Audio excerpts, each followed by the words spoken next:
So at this time, I'd like to welcome up the person that everyone here is here to see. So Faytene, please welcome.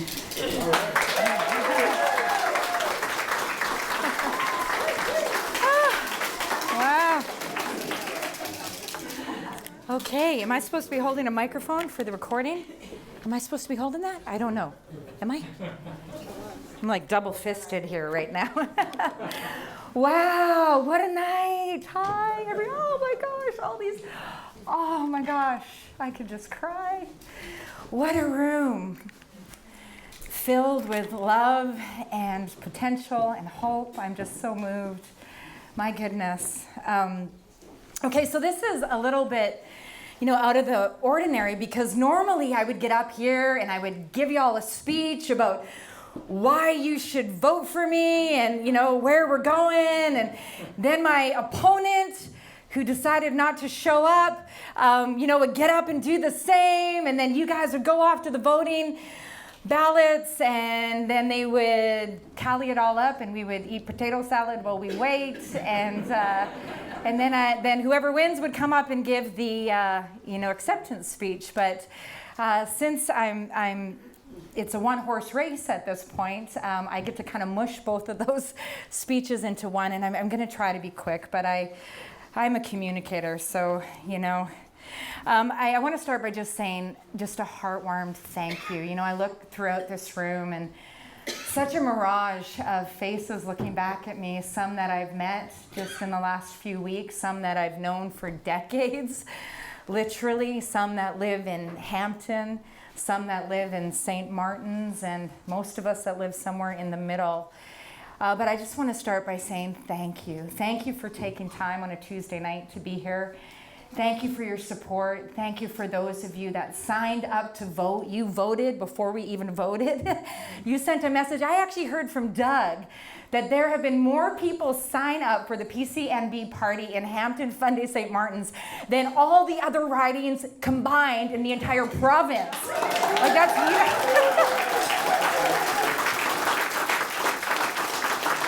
like, oh my goodness. Like, that is a statement of engagement. Wow. And so I just want to say thank you. Thank you for your investment into the future of our riding. And I want to say thank you to those that knocked on doors. Like, we were a massive team of two. And you know who you are, I'm not going to point you out, lest a camera be put in your face and you be on the front of CBC tomorrow. I want to say thank you to my family. Robert is a saint. We actually tried to convince him to dress up as St. Nicholas tonight just to make that statement, but he's actually chasing my son. Or he is. Okay, there's a wave there from the back. Love you, hon. Thank you for your support. My daughter, Kiana, she was my assistant at a lot of the meet and greets, and she would cry when she couldn't go to. And I said, you got to pick. You can either come to the meet and greet tonight, or you can go to hockey tomorrow. And she's like, oh, I don't know what to pick. That's the right kind of kid for Faytene right there. Hockey and politics. Let's go. Aiden was so excited that this was going to happen on the 19th. I remember he came up to me when we found out, and he said, when they told us that the local board picked that date, and he said to me, Mom, this is so good because it means we can play more hockey and get ready for Christmas, right? And I was like, yeah, that's right. And so anyway, my family is awesome. I wanted to also thank the PCNB executive. This is the first nomination, and Doug, I think, was hired for like 24 hours before he got introduced to this nomination process in Hampton-Fundy-St. Martin's, And let's just say it's been a pretty wild ride for all of us. But what I appreciate about the PCNB executive is their commitment to integrity, to honesty, and to ensuring that this was a fair race. They said, Faytene, do you have any questions at the end of my interview? And I said, all I want to know is that there's not going to be any shenanigans. I just want to know this is going to be a fair race, that if I lose fairly, and if I win fairly. And I'm here tonight to say that I've won, and I've won fairly. And because they have said that the rules will be kept.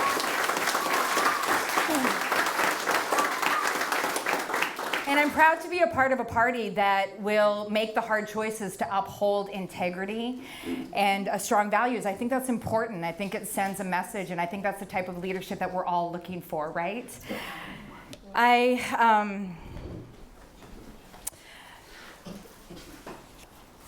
I want to take a moment also to thank the Speaker of the Legislative Assembly, the Honorable Bill Oliver and Mrs. Oliver, for gracing us with your presence this evening. I do believe the Premier is on his way. Maybe I'll hear about that. He's here. Mr. Premier, we have a seat for you right at the front. And Marcia, so come on up. Sit right here in the front. Yeah, stand up, come on. Yeah, so let's give it up for the Premier of New Brunswick. Good to see you. Yeah, we have a seat for you right here. And Marcia, I think I saw her in the back. So, and he's going to bring remarks here in a minute. I also want to say thank you so much to the former Deputy Mayor of Hampton for gracing us with your presence, and everyone here who serves. We have the President of the Legion from St. Martin's who's here, and Mrs. Higgs, it's so wonderful to see you. Thank you all for your sacrificial service to our community. It's deeply appreciated. I also want to give a big shout out to the individual in the room who actually planted the idea to run in my mind. Some of you might remember last summer when Premier Higgs stuck his neck out for parents. I launched this little thing, yes.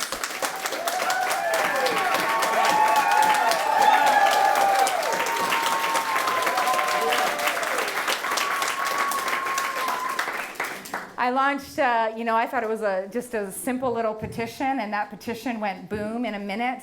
We saw thousands of people sign up, and it caught the attention of my dear friend Jacques right here from the CBC, who gave me a little bit of an education in New Brunswick politics. And I'll never forget the day I was sitting at Meehan's Cove, looking across the picnic table at Jacques, and he asked me a question. He looked at me and said, "So you've signed up a lot of people, haven't you?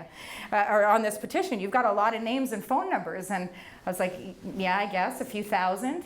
Or a lot of those are from New Brunswick, right?" I said, "Yeah." And he said, well, he said a lot of things. And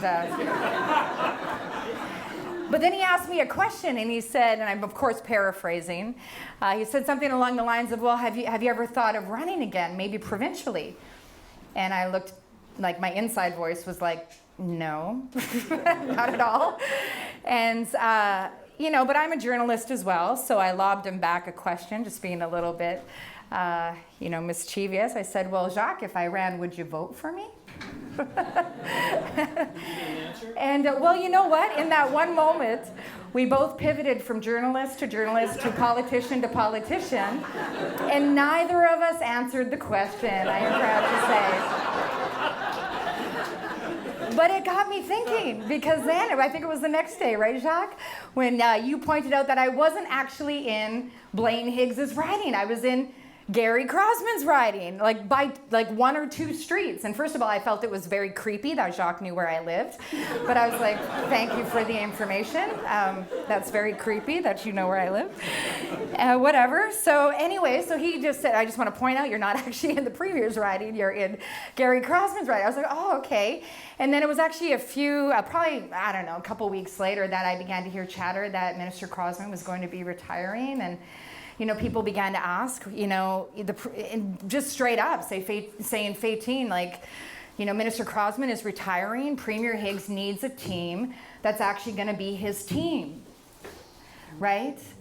And have his back when it comes to important issues like representing the majority of New Brunswickers on an issue that they care about." And so I just want to acknowledge CBC for getting me started in my political journey in New Brunswick.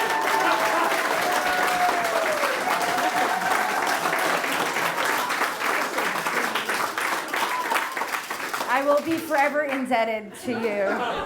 And my husband thanks you as well, maybe. Okay, I got to focus my thoughts here. Okay. But to be honest, I was not raised in a political family at all. I was raised by farmers. My great-grandparents fled communism in Eastern Europe, and I was raised by farmers and hockey players. I didn't even know. My dad played NHL hockey. I didn't even know we had senators. I thought it was a hockey team, like for real. And, but I believe that when you love something, you get involved. And I cared about things like helping widows, orphans, those that were being exploited by human traffickers, just those, as a young person, I cared about those social justice issues, poverty, homelessness. I still do. But I was not raised in this thing, but I just believe that if you love something, you get involved. So one thing has kind of led to another. And we began leading teams of young people to speak to members of parliament and stuff in the Parliament of Canada. And I've learned something over the years, and that's that there's two kinds of elected officials. There are those that are in it for themselves, and there are those that are in it for others.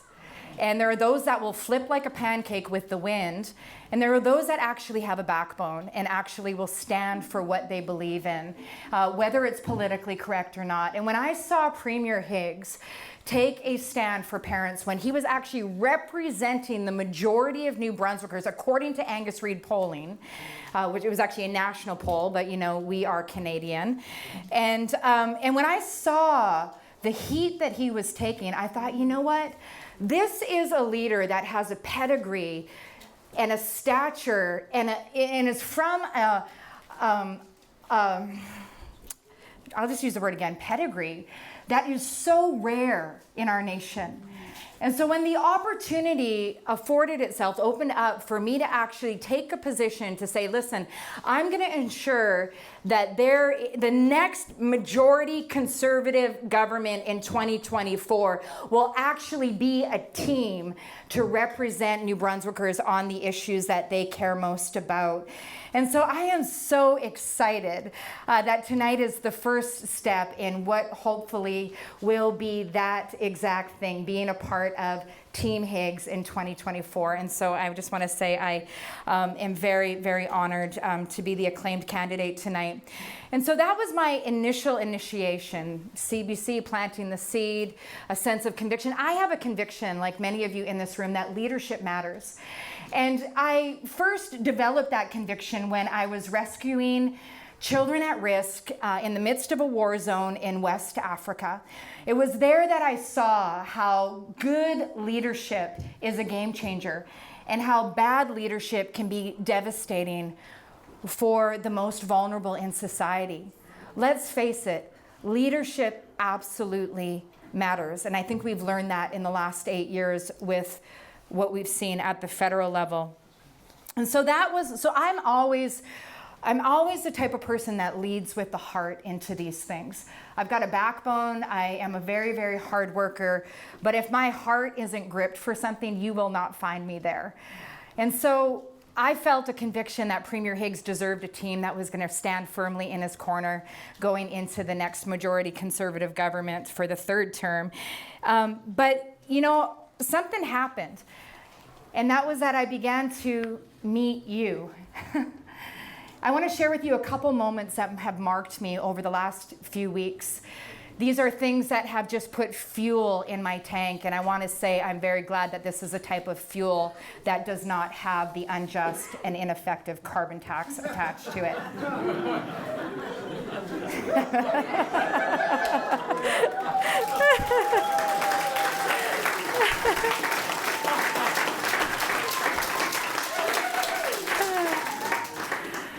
I remember meeting Audrey, a 98-year-old woman, She lives on Station Loop, just right around the bend here. And she was washing her windows when I bounced up to her door to talk with her about whether or not she would sign up. We want to sign up to vote. And I asked her how old she was. She said 98. Wow, you're washing your own windows at 98. I said, are you looking for work, ma'am? But she told me she had lived in this house for 80 years. And I looked at the house, and honestly, the first thing that came to my mind is, how in the world is a senior citizen going to pay to heat this house this time next month with the carbon tax and the burden that it has put on all of us? It was a genuine thought that I had.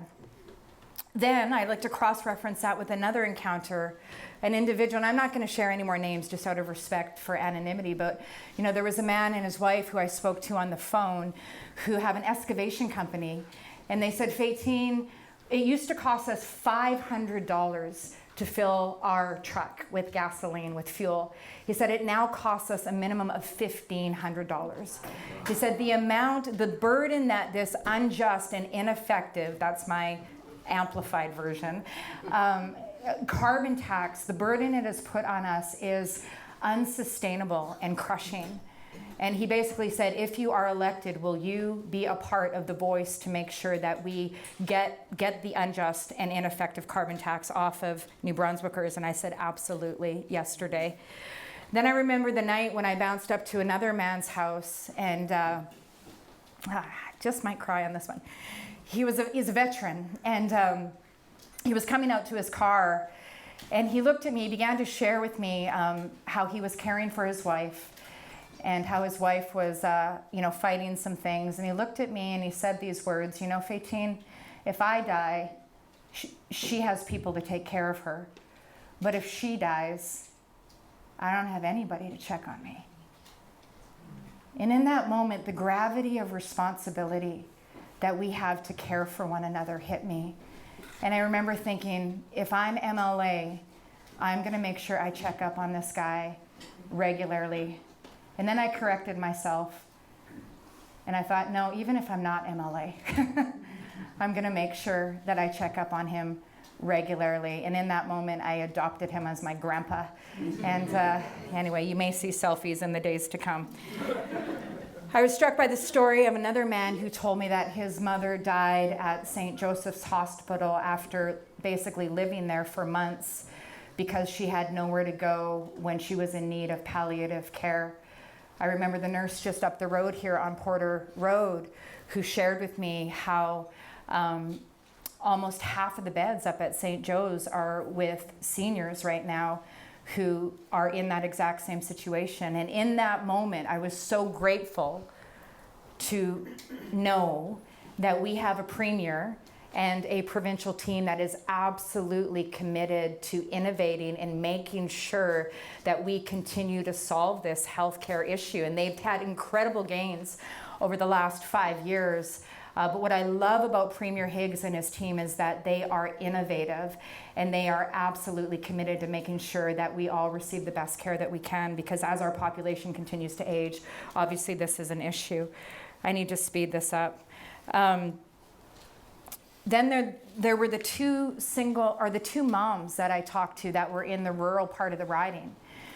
It was interesting because one of the first things people would ask us when we were, at Garnet Settlement or, any one of the more rural, Titusville, Upham, is they would immediately ask, are you from Hampton? And as soon as I said I wasn't from Hampton, they would almost be relieved, oh, okay, maybe that means you're gonna pay attention to us. And I said, well, the good news is the boundaries are changing, and whoever is the next MLA will be responsible for everybody.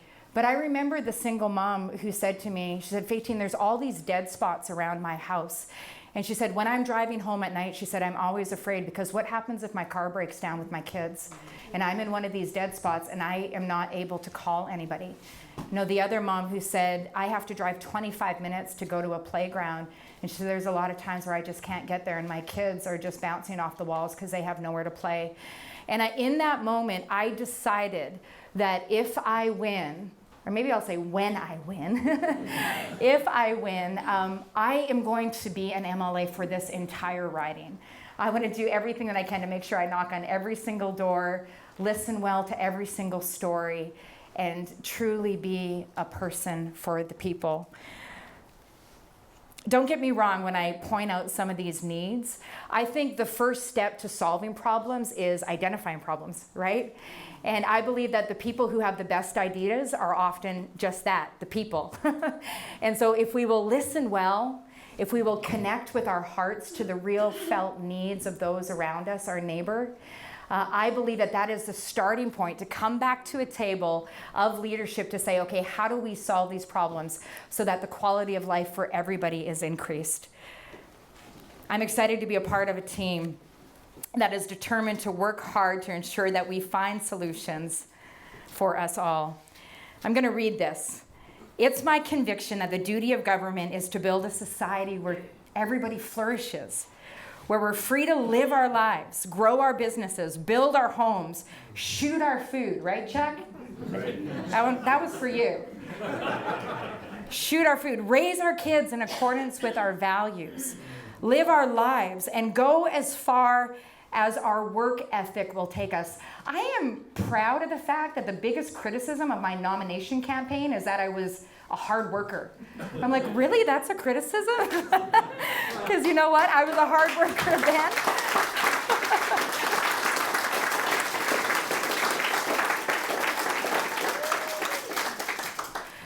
Politics to me is not a sport.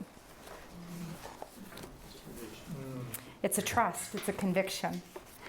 And I come to this as a mom, as a neighbor, as a friend, as a granddaughter of immigrants who are fleeing communism, as I already said, as a girl who was taught by her NHL dad how to throw the boys up against the boards.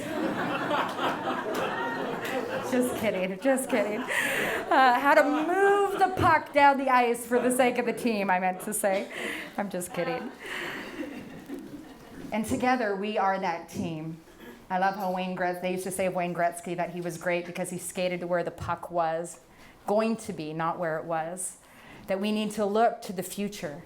We need to look to the needs of our seniors in the next 5 years, the needs of our children, the needs of the people that are going to continue to move to New Brunswick, because this is the place to be, right? Exactly. To skate to where the puck is, about to be, excuse me.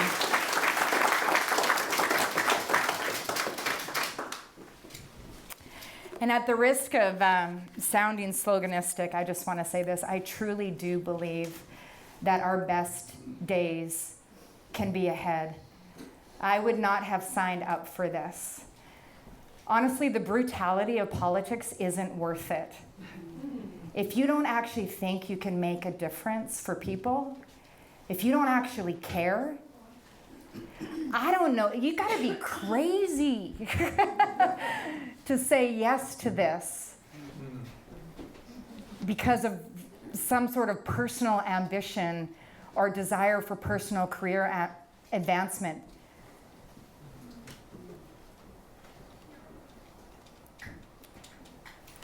At the risk of sounding arrogant, I just want to say this because it's true. You're looking at a woman that actually loves you, that actually cares, that was raised to stand up for what she believes in and to give back and not to take anything for granted. And so I'm excited about rolling up my sleeves over the next months. I'm excited about working together. I'm excited about having innovation sessions about how to solve our riding's greatest challenges. And I'm excited about possibly seeing something happen in this riding of Hampton-Fundy-St. Martin's that all the other ridings will look to and say, wow, that's what people can accomplish when they come together, not with the pointing of the finger at the politicians that aren't doing this or aren't doing that, but when we come together as community leaders from every sector of society, whether it's government, whether it's the marketplace, whether it's media, whatever sector, to say, listen, people need us to step up and create a society where everyone from our babies to our grandma and grandpa will flourish. And so that's what I'm about. I'm excited to be here tonight, and I think I'll just land it there. Thanks for being in the room.